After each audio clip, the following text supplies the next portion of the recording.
Thank you very much. Before I provide an update on our continued progress against the China virus, I'd like to discuss our latest actions against the Iranian regime. Today, I'm directing the Secretary of State, Mike Pompeo, to notify the UN Security Council that the United States intends to restore virtually all of the previously suspended United Nations sanctions on Iran. It's a snapback, not uncommon. 2 years ago, I withdrew the United States from the disastrous Iran nuclear deal, which was a product of the Obama-Biden foreign policy failure, a failure like few people have seen in terms of the amount of money we paid for absolutely nothing and a short-term deal. This deal funneled tens of billions of dollars to Iran, 150 billion to be exact, plus 1.8 billion in cash, which I don't know that the president had the authority to give. It gave 1.8 billion in cash. Just another great deal that turned out to be a total disaster that would have funded all of the chaos and the bloodshed and the terror in the region and all throughout the world. And I won't say anything because I don't like saying it, but Iran doesn't have so much money to give to the world anymore, to the terrorists, to give to Al-Qaeda and various other groups of people that they were funding. They have to keep their own regime together, and it's not easy for them. And if and when I win the election, within the first month, Iran will come to us, and they are going to be asking for a deal so quickly because they are doing very poorly. But that deal was a disaster. $150 billion, $1.8 billion in cash. And we got nothing except a short-term little deal. A short-term, expiring, starting to expire already. It's terminated, but it would have, if we didn't terminate it, start to expire very shortly. A good deal was the deal we made with UAE and Israel. And by the way, other countries, I will tell you now, want to come into that deal. Countries that you wouldn't even believe want to come into that deal. And all of a sudden, you're going to have peace in the Middle East. And you couldn't have done it with this ridiculous Iran nuclear deal, as they call it, that President Obama made, along with Sleepy Joe Biden. I imposed the toughest ever sanctions on Iran. And this has caused great difficulty for them, giving money to terrorist organizations. And if they do, they'll have hell to pay. Earlier this year, I ordered the strike that took out the world's #1 terrorist, Qasem Soleimani, in addition to previously terminating leader and founder of ISIS, Abu Bakr al-Baghdadi, the two leading terrorists by far in the world. The founder of ISIS, nobody even talks about that. And we also defeated, we now have 100% of the ISIS caliphate in Syria. When I took over, it was a mess. It was a total mess. They were all over the place. My administration will not allow this Iran nuclear situation to go on. They will never have a nuclear weapon. Iran will never have, mark it down, Iran will never have a nuclear weapon. When the United States entered into the Iran deal, it was clear that the United States would always have the right to restore the UN sanctions that will prevent Iran from developing a nuclear weapon. We paid a fortune for a failed concept and a failed policy, a policy that would have made it impossible to have peace in the Middle East. Here at home, through Operation Legend, we are confronting the wave of crime in Democrat-run American cities. That's absolutely shocking. When you look at Portland or New York, San Francisco, Seattle, Chicago, sometimes Los Angeles, Democrat-run cities, they're a mess because they don't get it. Either they don't get it or there's something that nobody else understands. We've deployed more than 1,000 additional federal agents to help these Democrat-run disasters. We just have done this. We have to give them a hand. And we can stop it immediately, like Portland would be so easy to stop. We'd stop it immediately. We only sent in some Homeland people who are great, by the way, to save the courthouse because it would have been blown up or burned down. And they did that very easily. But if we were called upon, we would send in, whether it's Homeland, whether it's FBI, whether it's just law enforcement, and we'd send them in quickly. We would eradicate it just like happened in Minneapolis. As soon as they were called in, they should have been called in a lot sooner. You would have had far less damage.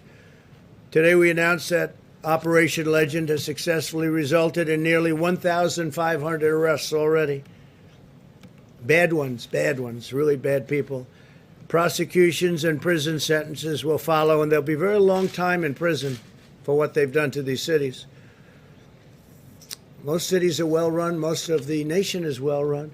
And the areas that we're talking about are all, in all cases, run by Democrats, usually radical left-leaning Democrats, like in New York or in Portland.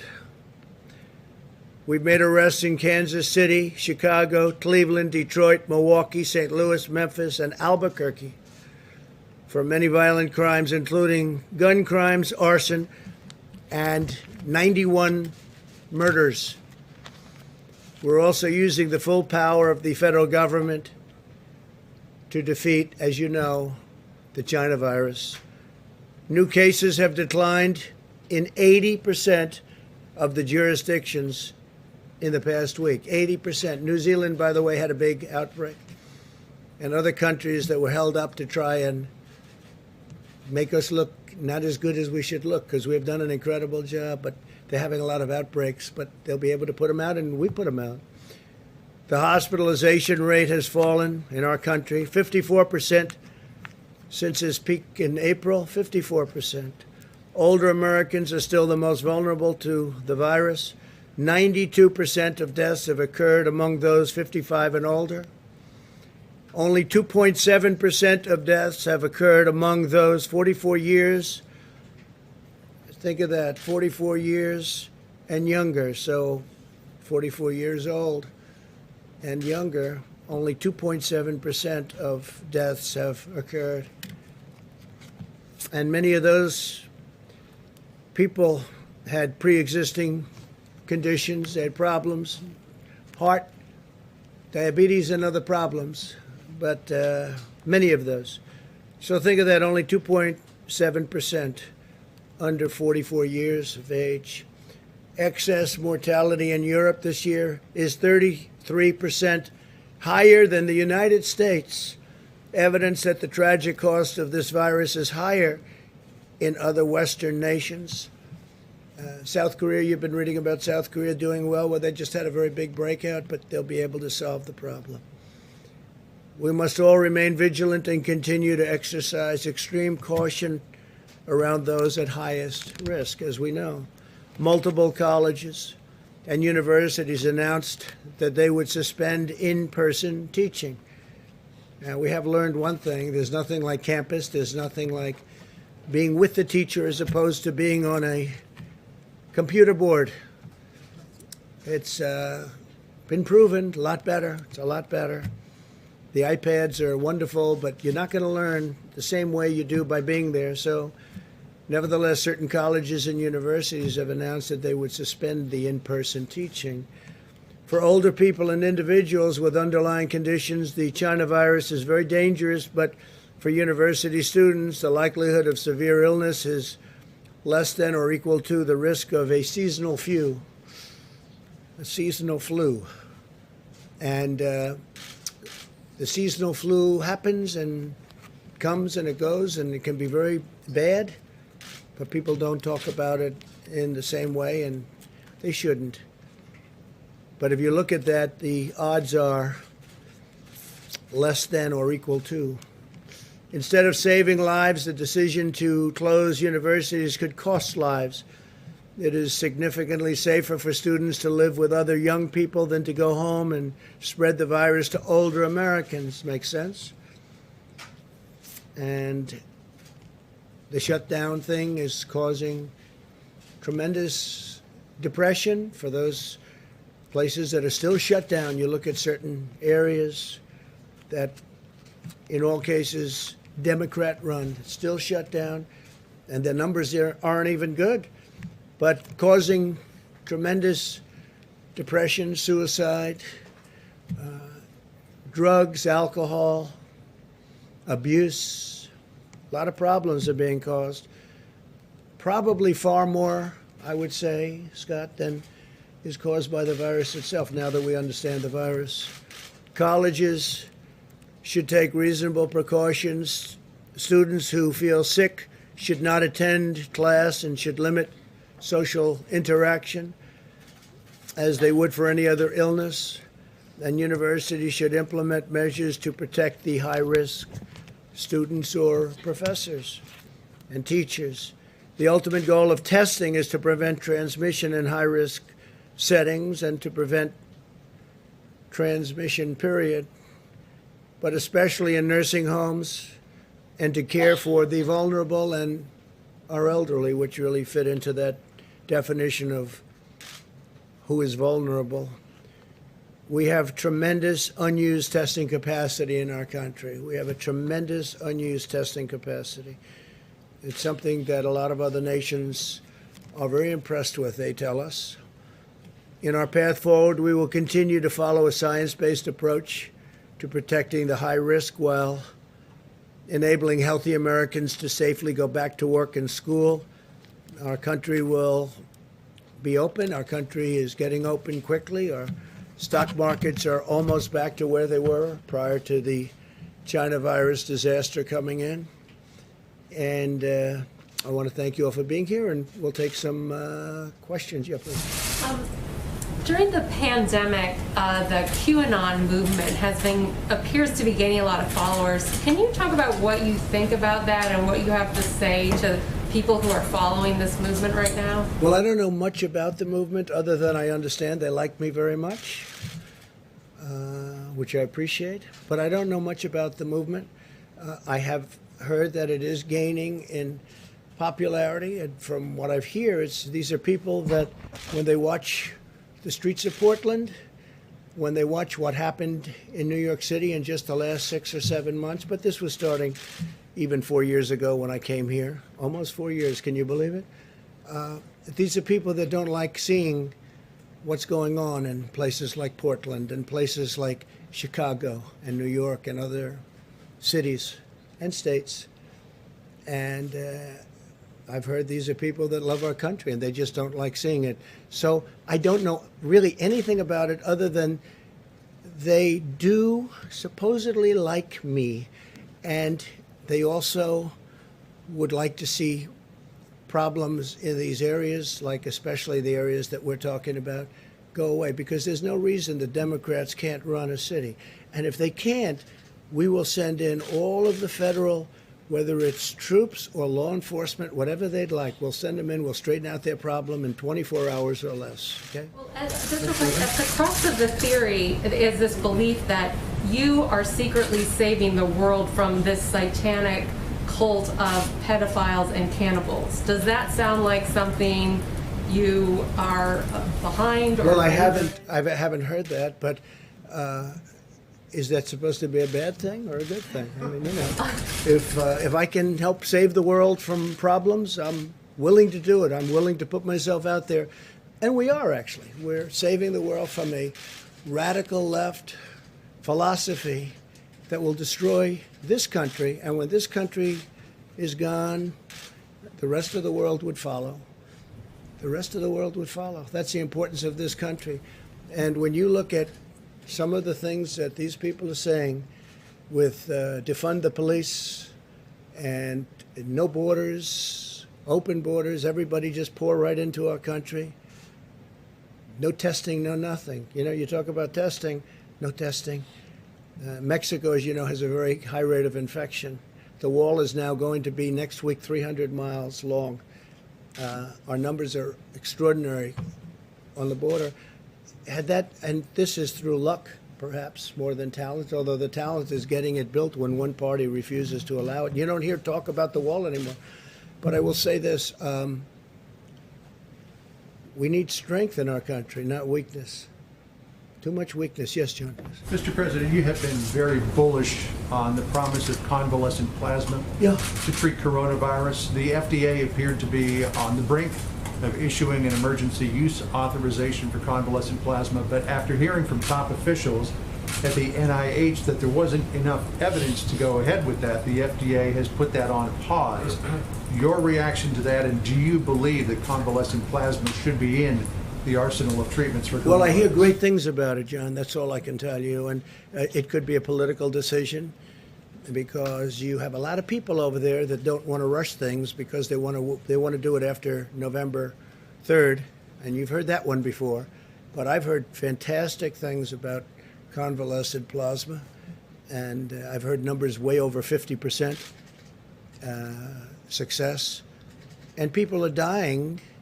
And we should have it approved if it's good. And I'm hearing it's good. I heard from people at the FDA that it's good. So we'll see. I'm going to check that right after this conference. My understanding that the White House will encourage the NIH and the FDA to get this out there as quickly as Well, possible. the numbers are as good as I'm hearing. I mean, I'm hearing over 50%, and that's very good. And we've approved certain things that are at 31%, and that's okay too. That's not bad. And it's really had a tremendous impact. No, I have, you're telling me something right now that surprises me, but we'll check it out right after this. Concerned about a delay?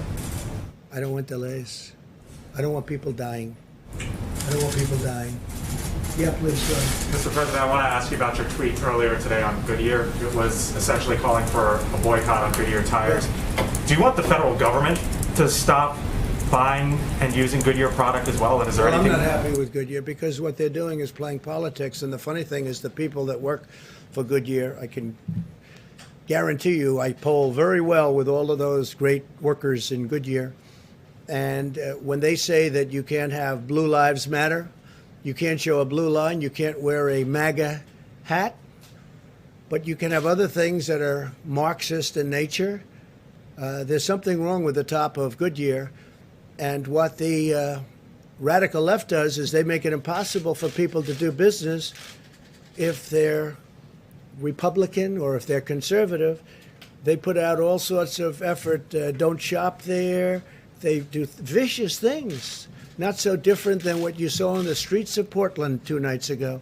Boycott do you Oh, envision? I don't know. That's up to people, but I wouldn't recommend it. If they want to hold political speech, if they want to let you not do what everybody's doing, if they want to wear a MAGA hat or if they want to wear a Blue Lives, you know what Blue Lives Matter, right? That's policemen and women. That's a terrible thing. That's a terrible thing. So they're using their power over these people, and these people want to wear whatever it is that we're talking about. You know that. And so I would be very much in favor if people don't want to buy there. And you know what? They'll be able to get a good job because we set a jobs record over the last quarter, as you know, the most jobs ever in the history of our country. You'll be able to get another good jobs. I think it's disgraceful that they did this. Please, go ahead. With that. Yes, Mr. President, you've said that the arrest of Jimmy Lai in Hong Kong is, quote, a terrible thing. Do you have a message for Jimmy Lai? Has your administration spoken directly with him? Is your State Department working for his release? Well, I send him best wishes. I hear he's a wonderful gentleman. He's certainly a brave man, and I send him best wishes. With that being said, because of that and obviously what happened in Hong Kong, we've taken all of the vast amounts of money that we used to subsidize Hong Kong. We essentially subsidized Hong Kong by giving them all sorts of incentives. And that's what made Hong Kong, the exchange and business in Hong Kong, successful. I've taken it all back. That means that the United States is going to do a lot more business. You know, we really gave them tremendous incentive and subsidy in order that they be successful for freedom. But now that the freedom obviously seems to have been taken away, we will keep all of the incentives that we were giving them, which is billions and billions of dollars, and all of that business will come into our country, including the New York Stock Exchange and NASDAQ and It'll all come here. But I feel badly for him because I hear he's a good person. I don't know him, but I hear he's a good person, obviously a very brave person. Did you have something? Go ahead. Yes, sir. Thank you, Mr. President. With the Iraqi Prime Minister coming in tomorrow, what about Say it. The Iraqi Prime Minister is coming in tomorrow to meet with you, and how do you feel about this notion that Iraq can once again become the buffer between Iranian influence and Russian influence in the Middle East? Do you feel that under this Prime Minister that that's possible once again? What are your thoughts Well, on this it? is a man that I get along with very well. We're largely out of Iraq. We're down to very few soldiers. I said we're getting out of these endless wars, these ridiculous endless wars. We should have never been there in the first place. I think it was the worst decision made in the history of our country. Should have never been there. In the Middle East, we should have never been. But we're getting out rapidly out of, over the course of 3 years. In getting out, it's very sticky getting out. And some people agree and many people don't agree. But I think most people very much agree. We're doing very well in our negotiations with Afghanistan. We're getting out. We're down to a much smaller number of people left there. And, I greet men and women coming home and coming home after they've been hit. I've also greeted many at Dover, greeted many bodies coming back in. And we've been there 19 years and we're basically policemen. We're acting as police as opposed to soldiers. And they're going to have to police their own states. And they've been doing that for thousands of years. But it's time after 19 years that our soldiers come home. They've done an incredible job, but they're not allowed to fight to win. And maybe they shouldn't be, because a lot of the people, it's not their fault. But with the Taliban and with going to Iraq again, we're down in Afghanistan, very low numbers, and that'll be taking place. And I let them know, do anything and you'll be hit like you've never been hit before. So we're doing very well. Syria, the same thing. Remember when I took all of the soldiers off of the border between Syria and Turkey, right? And everybody said, oh, that was 2 years ago. It was a long time ago. They said, oh, this is terrible, terrible, terrible. We're going to leave. Why do we have our soldiers between Syria and Turkey? Turkey can definitely take care of itself. I have a very good relationship with President Erdogan, and Syria has been fighting forever. And I say, why are we guarding their border? And I brought our soldiers back home. I got them out, and guess what? Nothing's happened. They've been fighting like they have been for 1,000 years, okay? Nothing's happened. And nobody mentions that. Everybody said this is going to be a disaster. There's no disaster. Nothing's happened. And so we're getting out of the endless wars, and we are building a military the likes of which the world has never seen. $2.5 trillion we've spent, and we hopefully don't ever have to use it. But we want to focus on a much bigger picture, because we have a much bigger picture. It's when you look at what China's doing, when you look at what Russia's doing, when you look at what some other countries are doing, we want to be ready just in case there is a catastrophe. We don't want to see that. We don't want to ever use it. We've rebuilt our military, new missiles, new rockets, and new tanks, and new everything. $2.5 trillion, all made in the USA. And we've upgraded incredibly our nuclear capability, and some of our nuclear needed nourishment. It needed new strength, and we've upgraded it very, very significantly. I mean, to a level that nobody would even believe. And hopefully we don't. You pray to God we never have to use it. Okay? But we've never been in a position where we've been this strong. Please. President, thank you so much. I wanted to ask you about the Middle East. I have a couple questions. You mentioned that other countries are interested in following suit Yes, after the having to do with Emiratis. UAE and Israel. Exactly. So Correct. do you expect that Saudi Arabia will join? And I do. yes. And also the Emiratis have expressed interest in the F-35. Do you think that should be something that they could look forward to in the future? Is there some No, sort I of think time I delay? think, look, they've definitely got the money to pay for it. It's nice because usually when a lot of times we make deals, they don't have 10 cents, these countries we deal with. We give it to them like, how about paying us back later? But they never pay because they don't have the money. No, they have the money, and they would like to order quite a few F-35s. It's the greatest fighter jet in the world, as you know, by far. Stealth. Totally stealth. You can't see it. Makes it very difficult. I was asking a pilot, what do you think is better, this one, that one? Talking about Russian planes, Chinese planes. He said, well, the advantage we have is you can't see it. So when we're fighting, they can't see us. I say, that sounds like a really big advantage to me. To these Don't guys, want them you know, to they have look, by the way, I said, to these pilots that I meet, they look better than Tom Cruise, and they're definitely tougher. And he's a nice guy. But these people are amazing, and I speak to them a lot about it. What do you think, you know, as I go around to the various places? I saved the big one in Florida as an example. That was a big one, knocked down pretty much by the hurricane. So I spend a lot of time on that. And it's the greatest plane in the world. One thing about that kind of thing, technology, high technology, greatest plane doesn't last long. Somebody comes up with something else, but we're always the one to come up with something else. So, yeah, they'd like to buy F-35s. We'll see what happens. It's under review, but they made a great advance in peace in the Middle East. Even the New York Times thought it was an incredible deal. Can you imagine that?